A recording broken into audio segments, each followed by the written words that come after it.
அல்லாஹ் தேர்வு செஞ்சுட்டான் நபி தாவூத் அலைஹிஸ்ஸலாம். அப்போ அவங்க ஆட்சியாளராக வந்துட்டாங்க. இப்போ அடுத்த ஆட்சியாளர் யார்? சுலைமான் அலைஹிஸ்ஸலாம். அவங்க தன்னுடைய மகனுக்கு வந்துட்டாங்க.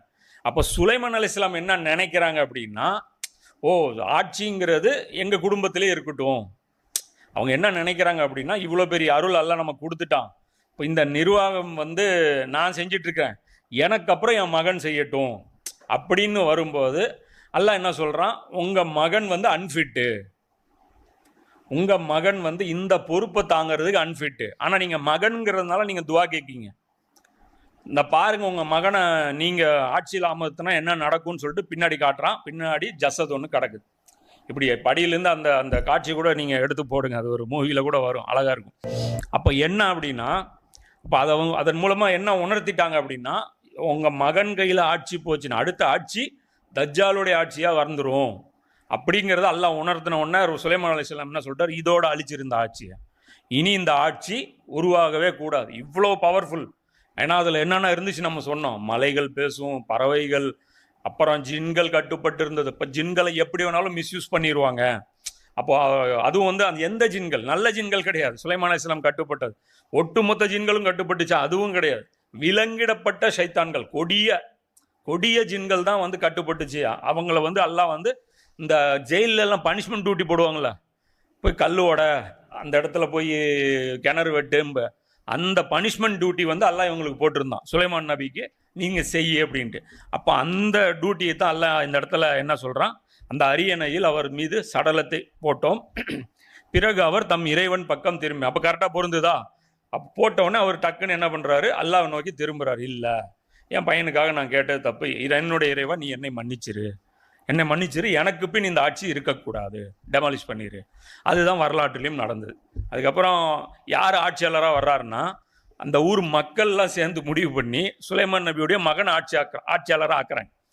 ஏன்னா இவனுங்க தான் கேடு கட்டவனுங்க. அதாவது பனி இஸ்ராயல்களுடைய பெரும்பான்மை எப்படி ஆயிடுச்சு. அப்போ என்ன ஆயிடுச்சுன்னா, எது நடக்கக்கூடாதுன்னு சுலைமான் அலைஹிஸ்ஸலாம் வந்து எது நடந்தால் நல்லா இருக்கும்னு விரும்பினாங்களோ அதை வந்து அல்லாஹ் ஆக்கலை. அல்லாஹ் வேற ஒருத்தரை நபி ஆக்கிட்டான் சுலைமான் அலைஹிஸ்ஸலாமுக்கு அப்புறம். ஆனால் அந்த மக்கள் என்ன பண்ணிட்டாங்க, நபியை நிராகரிச்சிட்டாங்க. ஏன்னா அந்த ஒரு நபிக்கு கீழே வாழ்கிறதுங்கிறது ஒரு தப்பான ஆட்களுக்கு கொஞ்சம் பிரச்சனை. இந்த பெருமை அடிக்கிறவன், தனக்கு வந்து கூடுதலாக பங்கு கிடைக்கணும்னு ஆசைப்படுறவன், இவங்ககிட்டலாம் என்ன ஆகாது, நபிக்கிட்ட போய் பப்பு வேகாது. அப்போது ஒரு புகழ்ச்சியை விரும்புகிறவன், ஒரு ஜால்ரா கூட்டம் கூட இருந்தது, அதோட இருக்கிறவன் வந்து பார்த்தீங்கன்னா ஜால்ரா கூட்டத்துக்கு வாரி வாரி கொடுப்போம். அப்போ இவங்க நல்லா புரிஞ்சு வச்சுருந்தாங்க, வேறு ஆட்கள் ஆட்சி கொண்டாட முடியாது. சுலைமான் நபியோட மகனுங்கும் போது மக்களும் வந்துட்டு கம்முன்னு இருப்பாங்க, அவரு நமக்கு ஃபேவர் பண்ணுவார் அப்படின்னு நினச்சிட்டு அவரை உட்கார வைக்கிறாங்க. உட்கார்ந்தோடனே என்ன ஆகுது, 4 நாளில் ஆட்சி உடையுது. வெறும் 4. ஏன்னா நிர்வாகம் அவ்வளோ திறமை இல்லை, நிர்வாக திறமை இல்லை. அப்புறம் ஜின்களுடைய அட்டகாசம் இருக்குது, அது இருக்குது, இது இருக்குது, ஏகப்பட்ட பிரச்சனைகள் வந்து உடனே அது ஜெருசலம் என்ன ஆகுது, அந்த இஸ்ரேல், இந்த கிரேட் இஸ்ரேல் 2ஆக உடையுது. ஒரு பக்கம் இஸ்ரேல்னு போகுது, இன்னொரு பக்கம் யூதா அப்படின்னு சொல்லிட்டு போகுது. இதெல்லாம் வரலாற்றில் இருக்கக்கூடியது, பைபிள்லையும் வந்து இருக்குது. அப்போ இங்கே விஷயம் வந்து புரிஞ்சுக்கணும், சுலைமான் நபியுடைய ஆட்சி அதோட முடிவுக்கு வந்தது. அப்போ மறுபடியும் இன்னொரு பிரச்சனை என்ன அப்படின்னா, பிறகு நாம் சுலைமான் மீது மரணத்தை விதித்த போது, அப்போ இந்த ஜசதை வந்து நம்ம மறுபடியும் இந்த இடத்துல நம்ம என்ன விளக்கம் சொன்னோம் அப்படின்னா, இது வந்து தஜ்ஜாலை தான் குறிக்கும் அப்படின்னோம். சுலைமான் மீது மரணத்தை விதித்த போது அவருடைய கைத்தடியை தின்று கொண்டிருந்த கரையான்களை தவிர வேறு எதுவும் அவருடைய மரணத்தை பற்றி அந்த ஜின்களுக்கு அறிவித்து கொடுக்கவில்லை. இவ்வாறு சுலைமான் கீழே சாய்ந்ததும் ஜின்களுக்கு புலப்பட்டது, மறைவானவற்றை அவர்கள் அறிபவர்களாக இருந்தால் இழிவு தரும் இவ்வேதனையில் அவர்கள் சிக்கி இருந்திருக்க மாட்டார்கள். இப்போ இந்த இடத்துல நான் 3 சுலைமான் அப்படிங்கிற வார்த்தையை கொண்டு வந்தேன்னா, ஆமாம், சுலைமான் மீது மரணத்தை விதித்த போது சுலைமான் கீழே சாய்ந்தது. அப்போ இங்கே வந்து சுலைமானுங்கிற அந்த வார்த்தையெல்லாம் அங்கே இல்லை. அங்கே அல்லாஹ் எப்படி பேசுகிறான்னா அவர் மீதுங்கிறான்.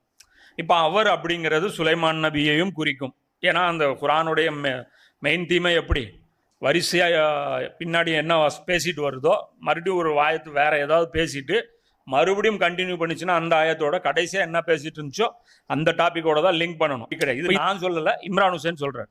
இது வந்து சுலைமான் நபி, ஒரிஜினல் சுலைமான் நபி கிடையாது. தஜ்ஜால் சுலைமான் நபியுடைய உருவத்தில் வந்து ஜின்களை வேலை வாங்குறான். இப்போ ஏன் இந்த விளக்கம் சொல்கிறோம்? இப்போ நமக்கும் ஜின்களுக்கும் ஏதாவது பங்காளி பஞ்சாயத்து இருக்கா? இல்லை. நமக்கும் சுலைமான் நபி ஏதாவது பஞ்சாயத்து இருக்கா? இல்லை. எதுக்கு சம்பந்தமே இல்லாமல் அப்படி வளைச்சிட்டு கொண்டாந்து சுலைமான் நபியோட நம்ம டச் பண்ண வேண்டியது இருக்குது? ஏன்னா ஹதீஸ்களில் வருது, தஜ்ஜாலுடன் ஜின்கள் இருப்பாங்க, கட்டுப்படுவாங்கன்னு இருக்கு. அப்போது தஜ்ஜாலுடன் எப்படி கட்டுப்படுவாங்க? புரியுதுங்களா? தஜ்ஜாலோட எப்படி அவங்க கட்டுப்பட்டு நடக்க முடியும்? சுலைமான் நபிக்கு மட்டும்தான் அல்லாஹ் வந்து அந்த அதிகாரத்தை கொடுத்துருக்கான். அப்போ தஜ்ஜாலுக்கு ஒரு உருவம் கிடையாது, அவனுக்கு பல உருவம் இருக்குது. நாம் அதையும் நம்ம ப்ரூவ் பண்ணுவோம் இன்ஷா அல்லாஹ் இதில். அப்போ அது அந்த அடிப்படையில் பார்க்கும்போது இது வந்து சுலைமான் நபியை குறிக்காது. அதுக்கு பல காரணங்கள் சொன்னால் இன்னும் சில காரணங்கள் அடுக்கிறோம், அது ஏன் சுலைமான் நபியை குறிக்காதுன்ட்டு. இப்போ இந்த இடத்துல அல்லாஹ் மென்ஷன் பண்ணுறதுக்கு காரணம் என்ன? ஜின்களை பற்றி திடீர்னு எந்த நபியும் மரணிக்கும் போது என்ன, எல்லா நபியும் மரணிக்கும் போது என்ன ஆச்சுன்னு அல்லாஹ் சொல்கிறானா? ஆதம் நபி எப்படி செத்தாருன்னு குரானில் இருக்கா? நூ நபி எப்படி செத்தாரு? மூசா நபி எப்படி செத்தாரு? யூனுஸ் நபி எப்படி மரணம் அடைஞ்சாரு? யூசுப் நபி எப்படி மரணம் அடைஞ்சாரு? எல்லா பற்றியும் எல்லாம் சொல்லிட்டு இருக்கானா? இப்ராஹிம் நபி எப்படி மரணம் அடைஞ்சாருன்னா குரான் பேசலை. அப்போ குரான் வந்து இதை பேசணும்னு அவசியமும் இல்லை. புரியுதுங்களா? இந்த சம்பவத்தை வந்து குரான் சொல்லணும்னு அவசியம் இல்லை. ஏன் சொல்கிறான் அல்லாஹ், ஏன் சொல்கிறான் அப்படின்னு பார்க்கும்போது, ஜின்களை வந்து வணங்கக்கூடிய பழக்கம் யாருக்கு இருந்தது? மக்காவாசிகளுக்கு இருந்தது. அவங்க ரொம்ப பவர்ஃபுல்லு, அவங்கள வந்து ஃப்ரெண்ட்ஷிப் வச்சுக்கிட்டா நமக்கு என்ன கிடைக்கும்? நமக்கு வந்து வேணுங்கிற சாதகமான விஷயங்கள் நிறைய பண்ணிக்கலாம் அப்படிங்கிற அந்த ஒரு தன்மை இருந்தது. அதை பார்த்தீங்கன்னா அல்லாஹ் வந்து சூரா அன்னாமில் 6வது அத்தியாயத்தில் 100வது வசனத்தில் அல்லாஹ் சொல்கிறான், இவ்வாறு இருந்தும் அவர்கள் ஜின்களை அல்லாஹ்வுக்கு இணையானவர்களாக ஆக்குகிறார்கள். அல்லாஹ்வே அந்த ஜின்களையும் படைத்தான். இருந்தும் அறிவில்லாத காரணத்தால் இணை வைப்போர் அவனுக்கு புதல்வர்களையும் புதல்விகளையும் கற்பனை செய்து கொண்டார்கள். அவனோ இவர்கள் இவ்வாறு வர்ணிப்பதிலிருந்து தூயவனாகவும் உயர்ந்தவனாகவும் இருக்கிறான். அல்லாஹ் இது எல்லாத்தையும் விட உயர்ந்தவன் அப்படின்னு சொல்லிட்டு அல்லாஹ் இந்த ஜின்களை இவங்க வணங்குறாங்க. இவங்களுக்கு பாருங்க ஒரு மறைவான அறிவு இருக்குதுன்னு நீங்களாம் நம்புறீங்க. சுலைமானுக்கு கட்டுப்பட்டு இவங்க வேலை செஞ்சுட்டு இருக்காங்க, செத்து போனது கூட தெரியாமல் வேலை செஞ்சுட்டு இருக்காங்க பைத்தியக்கார பசங்க. இவனுங்கிட்ட போய் நீங்கள் உதவி தேடுறீங்க, இப்படி எல்லாம் சொல்கிறான். இப்போ அதனால் நம்ம என்ன சொல்கிறோம், இது சுலைமான் நபி ஒரிஜினலாக செத்ததுக்கு அப்புறம் தஜ்ஜால் டேக் ஓவர் பண்ணிட்டாங்கிறது கூட அவனுங்களுக்கு தெரியல அப்படிங்கிற அந்த விஷயத்த சொல்கிற மாதிரி நம்ம என்ன பண்ணுறோம், மேட்ச் பண்ணுறோம். அதுக்கு ரீசன் என்ன? ஹதீஸ்களில் தஜ்ஜாலுக்கு ஜின்கள் வேலை செய்யும்னு இருக்குது. அதற்காகத்தான் நம்ம இதை மேட்ச் பண்ணுறோம். இப்போ எதுக்காக சுலைமான் நபியுடைய மரண சம்பவமாக அது இருக்காது, அது தஜ்ஜாலுடைய சம்பவமாக தான் இருக்கும்னு நம்ம ஏன் சொல்கிறோம் அப்படின்னா, அதுக்கு ஒரு ஹதீஸ் இருக்குது. நபி ஸல்லல்லாஹு அலைஹி வஸல்லம் புகாரியில் 4437வது ஹதீஸ். இறை தூதர் ஸல்லல்லாஹு அலைஹி வஸல்லம் அவர்கள் ஆரோக்கியமானவர்களாக இருந்தபோது, ஆயிஷா ரலியல்லாஹு கூட நல்ல நிலையில் இருக்கும்போது சொல்ல ஒரு செய்தியை வந்து மரணித்ததுக்கப்புறம் சொல்கிறாங்க. என்ன சொல்கிறாங்கன்னா, சொர்க்கத்தில் தம் இருப்பிடத்தை பார்த்து பிறகு இன்னும் சில காலம் உயிர் வாழ்வதற்கு வாய்ப்பளிக்கப்படாத வரையில் அல்லது உலக வாழ்வு மறுமை ஆகிய இரண்டில் ஒன்றை தேர்ந்தெடுத்து கொள்ளும் வாய்ப்பு வழங்கப்படாத வரையில் எந்த இறை தூதரின் உயிரும் கைப்பற்றப்படவில்லை என்று சொல்லி வந்தார்கள். சாவு, திடீர் சாவு வராது. அப்போ கையை குச்சி ஊனிட்டு இருக்கும்போது அப்படி செத்து இருக்கிறதுக்கு வாய்ப்பு இல்லை. புரியுதா இல்லையா சொல்கிறது? கேட்டவங்க என்ன சொல்கிறாங்க, இதிலேருந்து கொண்டாந்து அதை பிடிச்சி. நபிங்கிறவங்க அப்படி சாக மாட்டாங்க. நபிங்கிறவங்க அவங்க வந்து கம்ஃபர்ட்டாக எங்கே அடக்கம் பண்ணணுங்கிறது கொண்டு பிளான் பண்ணிட்டு தான் அவங்க சாவாங்க. நபி ஸல்லல்லாஹு அலைஹி வஸல்லம் அவர்கள் நோய்வாய்ப்பட்டு அவர்களின் தலை என் மடியின் மீது இருக்க அவர்களுக்கு இறப்பு நெருங்கிவிட்ட போது அவர்கள் மூர்ச்சை அடைந்து விட்டார்கள், மயக்கம் போட்டாங்க. மூர்ச்சை தெளிந்த போது அவர்களின் பார்வை வீட்டின் முகட்டை நோக்கி நிலை குத்தி நிறந்தது. அப்படியே மேலே பார்க்க ஆரம்பிச்சிட்டாங்க. பிறகு அவர்கள், இறைவா, உயர்ந்த தோழர்களுடன் என்னை சேர்த்தருள் என்று பிரார்த்தித்தார்கள். உயர்ந்த தோழர்களுடன் என்னை சேர்த்திரு அப்படின்றாங்க. அப்போ பூமியில் இருக்கிற அபூபக்கர் உமரோட உயர்ந்தவங்க யார்? நபிமார்கள். அப்போ அவங்களோட எங்களை வானத்தில் சேர்த்திரல்ல அப்படின்னு கேட்டாங்க.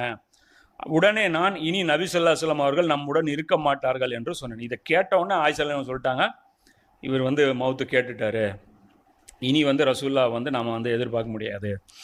ஏனெனில் அவர்கள் ஆரோக்கியத்துடன் இருந்த போதே சொன்ன செய்தி இது என்பதை நான் அவர்களின் மரண வேலையின் போது அறிந்து கொண்டேன். மௌத்தும் போது நான் நினச்சிக்கிட்டேன் அப்படின்னு. எல்லா நபிக்கும் இந்த ஆப்ஷன் தரப்படுது.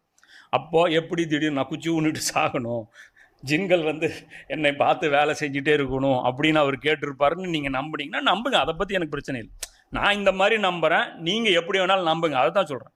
நீங்கள் நம்புறதுக்கு நான் முழு சுதந்திரம் கொடுக்குறேன், அதே மாதிரி என்னுடைய நம்பிக்கைக்கு முழு சுதந்திரம் கொடுங்க. அதில் கீழே காஃபிர் ஃபத்துவெல்லாம் கொடுத்துட்டாங்க ஒரு ஆள்.